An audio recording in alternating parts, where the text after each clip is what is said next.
انا اسف، اعذر سذاجتي يعني انت لما جمهور الاهلي بيقابلك حلو وبيبقى سعيد بيك ويتصور معاكم في أسوان في اسوان بس يعني؟ في أسوان يعني حضرتك بيحصل معايا تجاوزات ما حصلتش في لعيب كوره قبل كده. الناس بتروح المقابر، تشيل كلب اسود. ما فيش حد عمل الحاجات دي قبل كده.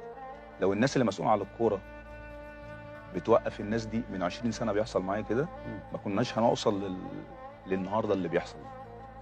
بس احنا هنا ما بناخدش الموقف ده. لو انا بلعب في نادي تاني كان الموقف اتاخد من 20 سنه. انت سهل الاستفزاز؟ في حقي بس. بتتضايق جدا؟ بتضايق جدا لما انا ببقى على حق. يعني انا كل ماتش بروحه بيحصل نفس الحاجه، فانت بتوقفني انا. طب ماشي، ما انت شوف انا عملت كده عشان في حاجات حصلت، بس انا حضرتك يرجع من 20 سنه، انا بس اللي بتوقف. الناحيه الثانيه مفيش حاجه خالص. انت بيبقى حقك تجاوزات عنصريه جدا. انا واسرتي وابني ومراتي فانت يعني مثلا ماتش قبل اهلي وزمالك اللي في الامارات اللي حصل فيه مشكله، الناس بتقعد تبعت لي ابنك يا رب يجرى له مش عارف ايه، يا رب ابنك مش عارف. يعني دي مش كوره. لما بنزل للملعب هم بيقولوا شيكا بيتجاوزوا فيه مراتاتنا وامهاتنا بتبقى موجود. طب ما نفس الناس دي بتبقى قاعده جنبك في الاستاد وانت بتشتمني برضه. لعيبه في اوروبا بتستحمل الحاجات دي؟ لا. وده هم مثلا بيقولوا له مثلا يسود بس ما فيش حد بيروح له المقابر، ما حدش بيشيل له كلب اسود، والناس ما بتستحملش. محدش بيهاجم ابنه؟ محدش بيهاجم، محدش.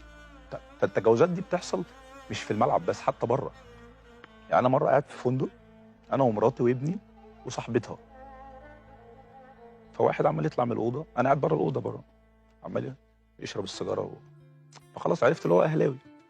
يعني عشان بيشرب سيجاره باهلاوي؟ لا، ما هو بيبص لي بصات يعني فيها يعني فبعديها بشويه انا دخلت اوضتي انا ومراتي وابني نايم جوه، لقيته بينادي السكيورتي بتوع الفندق: مين اللي سمح لشيكابالا يجيب نسوان الفندق؟ وانا جوه سامعه. نسوان؟ فرحت طالع له: انت بتقول ايه؟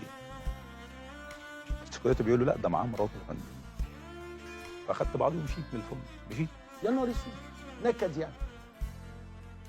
فالحاجات دي بتحصل معانا مش في الملعب بس، حتى بره الملعب بيحصل معانا. يعني في ماتش الامارات هم كتبوا في التقرير اللي احنا نزلنا الوقف ل8 ماتشات عشان الناس عملت معاه تجاوزات عنصريه 1 2 3 4. قالوا كده في التقرير. عنصريه في التقرير.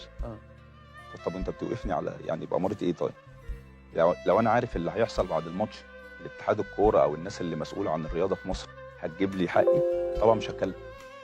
كل ده ليه؟ عشان احنا خدنا دوري؟ اهو الدوري خدوه، مش عايزين. كل ده ليه؟ عشان احنا خدنا دوري؟ اهو الدوري خدوه، مش عايزين.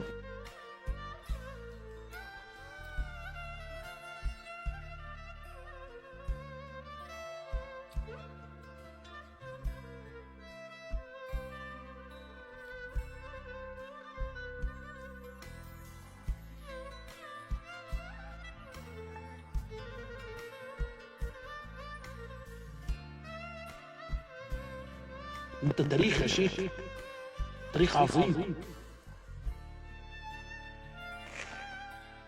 جيب لك حاجه تشربها. الناس كلها مقدره. اكيد انت كان عندك فرص كتيره تعيش بره وتكسب بره وتنبسط بره. انت بتحب النادي وبتحب البلد. اي مشاكل تبقى موجوده انت بتقدر تعديها لان انت شخص قوي.